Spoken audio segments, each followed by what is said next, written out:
Dawn is a brand new map by the designers here at the Coalition, and we're really excited to bring it to Gears fans. It's a really fantastically rich map. It has all sorts of qualities to it that all layer over top of each other. It's got great support fights, it's got great key fights. Dawn really embodies a high-risk, high-reward philosophy. Players can fight for the bar fight on the one-hand side of the map, and that's going to have a view over a lot of the map. So once you win it, you can hold it and you can use it to your advantage.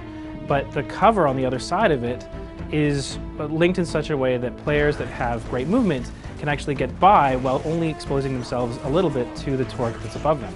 The drop shot, the kind of most powerful signature weapon on the map, is down in that hole, so that means that interplay between the two really creates a really tense dynamic. So it kind of creates this almost Thunderdome aspect of the middle of the map, right? You really have to both time your entry into it as well as be able to fight your way out to exert a lot of map control.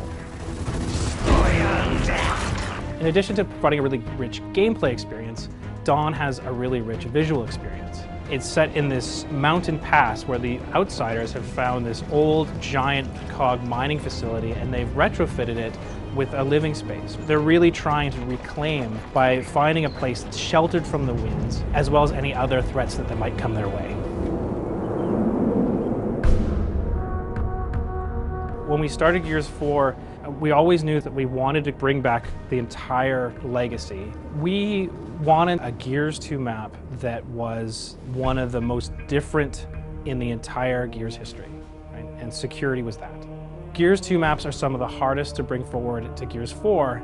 The modes in Gears 2 were very different than Gears 4, so we had to make sure that every map that we built played really well with all of the modes, so that meant re-examining every corner of the map.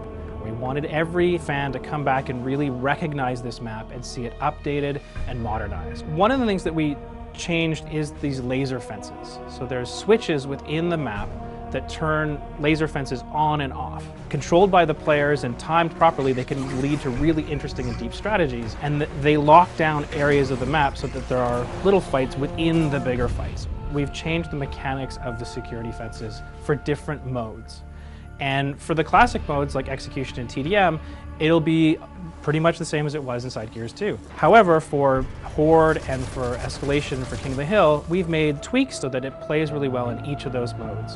For Escalation and King of the Hill, the front of the laser fences is deactivated. You still have control over the rest of them, but the front ones allow for a lot more free movement into the center rings. For Horde, we've inverted the whole idea of the laser fences. What that means is that when you're being attacked, you have control when they go on instead of being able to control when they go off. And that gives players a whole nother layer of strategy when they're playing Horde. The map is a very personal map. You have to get very close. You see your enemy and you're going to know who you're getting engaged with. What makes security so special? It has interesting one-on-one fights and is a very intimate map. Security in Gears 4 is a really lavish gold depository.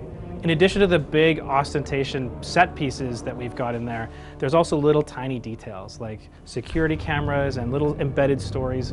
It's one of our favorite maps internally. We think it plays really well in a lot of different modes, and we're really excited to bring our first Gears 2 map to fans of Gears of War 4.